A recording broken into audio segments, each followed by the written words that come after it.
There is a silent exhaustion that lives in your chest. You still laugh. You still get up every morning. You still appear fine. But somewhere deep inside, a quiet voice whispers, "Why does it always feel like I'm the one trying? Trying to be seen, trying to be chosen, trying to feel safe." You might call it love. You might call it ambition. You might call it being responsible or loyal. But something in you knows the truth you've been chasing. And the brutal part? The harder you chase, the further it runs. The more you hope for a message, the longer the silence stretches. The more you try to prove your worth, the more invisible you feel. The more you give, the more people drift away like smoke through your fingers. It's not because you are unworthy. It's not because something is wrong with you. There is something deeper at work, something ancient, psychological, spiritual. Your energy speaks before you do. Even when you smile and pretend everything is fine, your vibration quietly announces, "I need you to choose me. I need you to stay. I don't feel whole without you." And the world listens to that signal more than your words. Carl Jung once said, "Until you make the unconscious conscious, it will direct your life and you will call it fate." What if the things you keep losing are not your fate at all, but a mirror of an unseen pattern living in your unconscious? What if what you call bad luck is actually a frequency you've carried for years? What if your healing doesn't begin with learning how to attract more, but learning how to return to your center so deeply that you no longer need to attract at all? This is that moment. Now. So take a breath. Let your defenses soften. We're going on a journey, not outward but inward, into the space where your patterns were born, into the wounds you never meant to carry, into the deepest truth of who you are beyond the chase. And from that truth we will rise, not by forcing, not by begging, not by manipulating life to love us back, but by finally remembering you were never meant to chase, you were meant to radiate. Chasing begins quietly. It doesn't always look desperate. Sometimes it looks composed, polite, patient, even spiritual. But beneath the surface there is an invisible pull that says, "I need something outside of me to feel whole." Your body knows, your breath shortens, your chest tightens. You check your phone even when you promise yourself not to. You replay conversations. Your energy silently screams, "Please choose me, please stay, please prove that I matter." Chasing is not about movement, it is about vibration, the frequency of lack, believing something essential is missing in you and that the world must give it back. The more you chase, the more it runs. The moment you want something too badly, it slips away. The more you stare at the phone, the quieter it becomes. The more you long to be understood, the more misunderstood you feel. Even when you smile and act calm, your energy tells the truth before your mouth forms a word. You don't attract through thoughts in your head. You attract through the signal in your body. When your signal is lack, the universe responds with more experiences reflecting lack back to you, not to punish you, but to reveal what you have not healed. Consider this. A man sits alone in his car late at night. The world outside is silent, but inside his mind a storm rages. He tells himself he's done. He won't reach out. His phone sits on the passenger seat like a declaration of strength, but his eyes keep drifting back to it. Every few minutes he picks it up, checks for notifications, finds nothing, throws it back down. His body is restless. His mind spirals with questions. Maybe she just needs time. Maybe if I apologize again, it will show I care. Maybe if I explain better, she'll finally understand. He is not fighting for her. Deep down, he is fighting for the version of himself that only feels real when someone else loves him. His fingers hover over the keyboard. He types, then deletes, tries again. He tells himself every scenario feels wrong because he is searching for the perfect move to regain control. But there is no move that brings peace, because the battle is not between him and her. It is between him and the part of him that still believes love comes with conditions. Have you ever done this? Maybe not in a car, but in your mind. Have you ever tried to hold on to someone so tightly that you squeezed the life out of the connection? Have you ever felt that your value depends on how someone else felt about you? This is the emotional prison of chasing. You stop living from your center and start orbiting around someone else's responses. One unread message ruins your day. One change in tone convinces you you've done something wrong. You become hyper-aware of every shift in their energy, but completely disconnected from your own. Your nervous system becomes a puppet pulled by someone else's behavior. Jung would say this is projection, when we cast our inner wounds onto the world and confuse them with reality.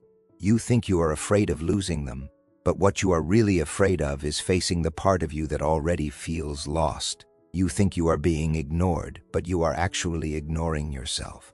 When you pursue love because you feel empty without it, you emit emptiness, and people step back. When you chase success from insecurity, the world gives you temporary wins that never satisfy. When you beg to be chosen, you attract people who withhold, not to torture you, but to invite you to choose yourself. This is not cruelty. This is consciousness trying to awaken. Patterns repeat with different faces and different places, yet the exact same ending. You tell yourself, this time it will be different. This person is different. I've grown, I've healed. Yet somehow you find yourself back in the same emotional landscape, waiting, longing, losing yourself in hope that someone might finally stay. Meet Carla. She is intelligent, emotionally aware, spiritually curious. She reads psychology, practices self-care, journals, meditates. After a devastating breakup, she didn't numb her pain. She faced it. Everyone admired her strength. She rebuilt her life. To anyone watching, she looked healed. But patterns don't listen to appearances. They listen to energy. Every time Carla met someone new, it began beautifully.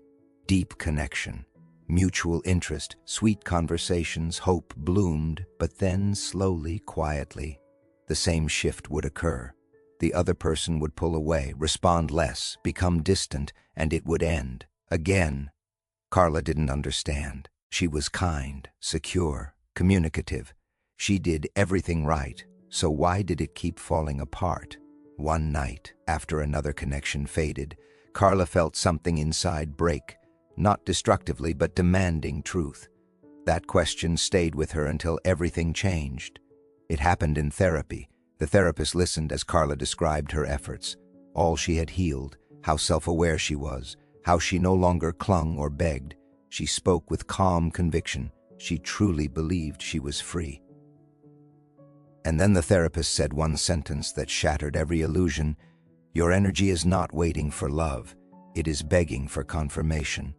Silence, a deep, heavy, soul-level silence. Carla froze. Something in her body knew this was the truth. The therapist continued, you've healed the surface. You've changed your behavior. Understanding alone is not liberation. You can read every book, take every course, and still remain in the same emotional prison. Because information does not liberate you, energy does. Jung understood this. The psyche is not chaos. It is a system made of conscious and unconscious parts. It communicates through emotion, behavior, dreams, images, and even silence. If you do not understand this system, you become controlled by it while believing you are simply unlucky or not enough. A complex is an emotional knot, an unhealed fragment of the past that becomes an autonomous force in the psyche. Jung said, an activated complex puts us momentarily under the control of an autonomous personality. In simple words, when your wound is triggered, you become someone else. You react before you think. You spiral before you understand why. You cling, you chase, you collapse, and afterwards say, I don't know what came over me. What came over you was the past, your childhood abandonment, your first heartbreak, the moment you were ignored when you needed comfort, the time you learned that love is not safe unless you earn it. These memories do not disappear. They become complexes living in your unconscious, hijacking your vibration. You meet someone new, kind, attentive, curious. You feel seen. Something lights up inside. This time feels different. You will stay calm, present, open. You will take it slow. You are healed, But healing that only lives in the mind is fragile. At first, everything is beautiful. Then something tiny happens. They take slightly longer to reply. Their tone is shorter. They say they're busy. They seem less excited. It's barely anything. Rationally, you know it's normal. Logic doesn't matter when your complex awakens. Your chest tightens. Your mind accelerates. Suddenly, there is weight in your stomach. Anxiety crawls through your veins. Your mind builds stories at lightning speed. They're losing interest. I messed something up. This is just like before. Here comes another ending. Without realizing it, you shift. You become hyper-aware. You stop expressing needs. You make excuses for them. You anticipate their moods. You walk on eggshells. You start chasing, not with words, but with energy. And they feel it. Not through what you say, through the subtle tension beneath your presence, through the way your energy reaches toward them instead of standing in its own center. Connection becomes pressure. Curiosity becomes fear. Openness becomes performance. The other person, without knowing why, pulls away. This is the cycle. This is the mechanism. This is the vibration born of lack. Jung drew a clear distinction between the ego and the self. The ego wants to control, possess, and use external things to feel whole. The self is already whole, and therefore desires from fullness, not emptiness. When the ego wants love, it chases. When the self wants love, it attracts. When the ego fears losing, it clings. When the self trusts, it allows. When the ego says, I will be enough once, the self says, I am already enough. Ego-centered longing activates the shadow. The shadow makes you believe you need someone else to complete you. Projection turns that belief into reality. You assign the role of savior to the person in front of you, and suddenly their every move feels like life or death. When an inner situation is not made conscious, it appears outside as fate, Jung said. Your fate is not random, it is the mirror of your vibration. Understanding the pattern is only the beginning. You can know why you chase and recognize how your energy begs for confirmation. But awareness alone does not free you. You must experience the difference between ego and self in real time. This is where the battle truly happens. Not with other people, but within the silent space between impulse and awareness, between reaction and truth. Have you ever said, I'm done chasing, and then found yourself doing it anyway? You promised you wouldn't text first, but your hand moved before your mind could stop it. You said you were at peace, but your nervous system burned with unspoken fear. You decided to let go, but inside you were gripping harder. Because letting go is not a decision. Letting go is a death of the illusion that control keeps you safe, a death of the fantasy that someone else is the key to your wholeness, a death of the wounded identity that has shaped your life for years. Meet Natalia. She was strong, resilient, a woman who survived a toxic relationship. When she finally left, she rebuilt her life with remarkable courage. She went to therapy, practiced meditation, studied self-love. Everyone saw a woman who had risen from the ashes. She believed it too, until love appeared again. At first, she handled it beautifully. She stayed grounded. She didn't project. She felt proud. This time, I'm different. This time, I am truly healed. But healing that lives only in the mind is fragile. A few days in, he went slightly quiet. Not completely, just less warm, a little slower to respond, nothing dramatic, nothing harmful, but her body remembered, her stomach tightened, her mind began to spin. Is this the beginning of the end? She checked her phone more than she wanted to. She reread his messages. She analyzed every word. She didn't text repeatedly or beg, but her mind said, I'm just being aware. But awareness without truth easily becomes self-deception. Her mind said, I'm calm. Her energy said, please don't disappear. Her lips smiled. Her nervous system trembled. Then, in therapy, her therapist looked at her gently and said, your mind has let go, but your energy is still holding on. In that moment, she felt it. She had changed her habits. She had learned new tools, but she had missed the root. Her vibration still issued the old message. I need someone else to make me feel safe. She wasn't afraid of losing him. She was afraid of reliving the past. Her energy sent a silent plea, "Prove that I will not be abandoned again." This is the truth most people never face. You can let go in your thoughts and still cling in your energy. You can move on physically and still be bound emotionally. You can speak of healing while your vibration broadcasts fear. Jung wrote in the Red Book, "There is no coming to consciousness without pain. Pain does not come to destroy you. Pain comes to show you where your energy is still trapped. Pain comes to lead you back to the parts of yourself you abandoned." And Natalia's deepest fear was not losing someone else. It was meeting the part of herself that still believed she was not enough to be kept. Now let's talk about control. Control is not strength. Control is a survival reflex of the unhealed ego. It disguises itself as patience, logic, neutrality, just being chill. But beneath the mask, control is fueled by fear. So you strategize, analyze, monitor, adjust yourself constantly, just to avoid uncertainty. You act fine when you are gripping reality with white knuckles. This is not peace. This is performance, and performance is exhausting. When you are in control mode, you are not living, you are defending. Your heart is not open, it is guarded. Your energy is not flowing, it is contracted. Contraction never attracts, it repels. When an inner situation remains unconscious, it appears outside as fate, Jung said. If you do not realize that your need for control is just your fear wearing a mask, life will keep giving you situations where you feel out of control until you either break down or wake up. Control does not keep you safe. It keeps you disconnected from yourself. And when you are disconnected from yourself, you cannot receive real love, because real love only meets you where you are real. The opposite of control is not passivity. The opposite is surrender. Surrender is not weakness. Surrender is the highest form of strength. Surrender is presence without fear.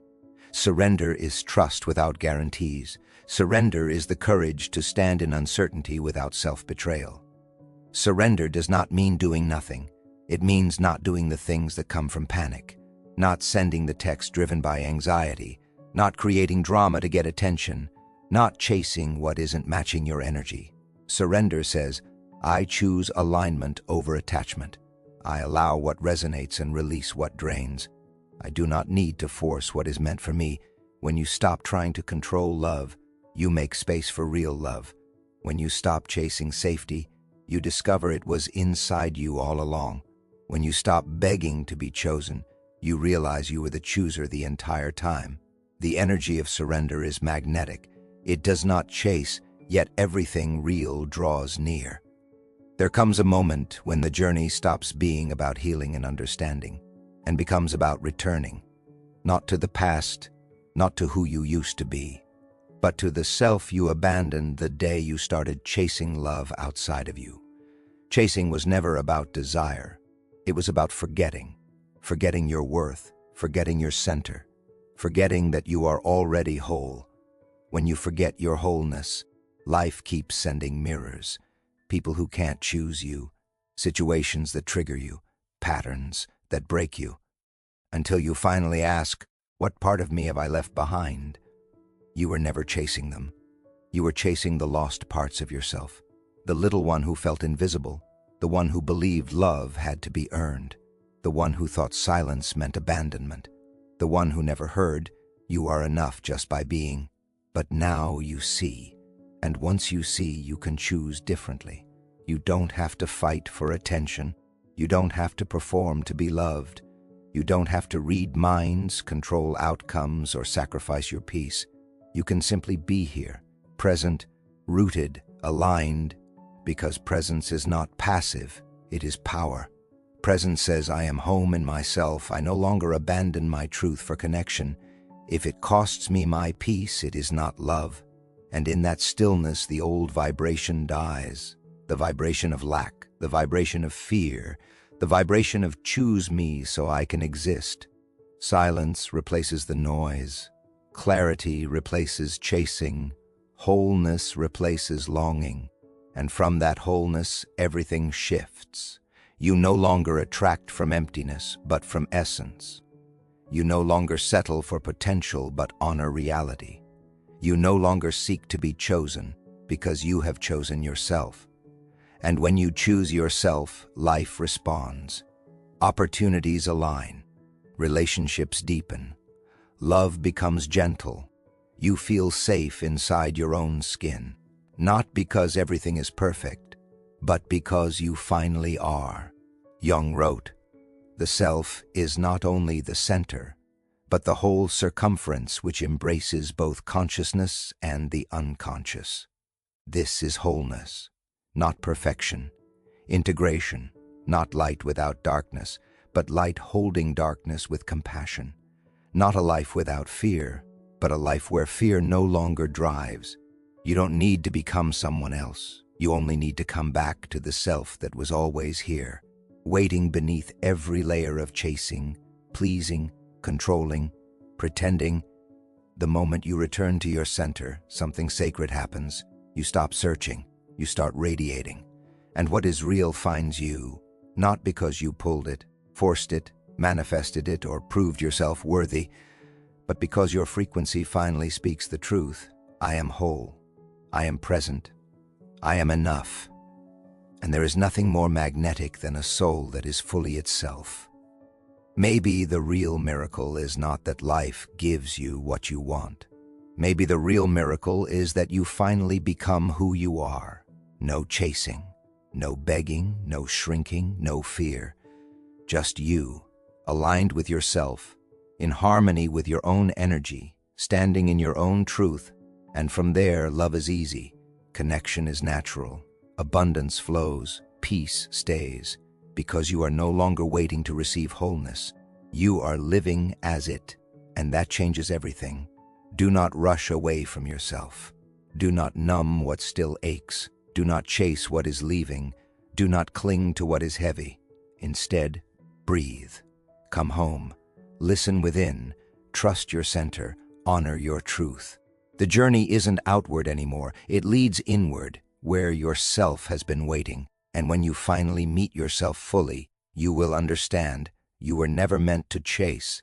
You were meant to awaken. If your soul feels this, let this moment be your turning point. Not the end, the beginning. Your return to self. Your return to wholeness. Your return to freedom. So, are you ready to walk the rest of this journey inward?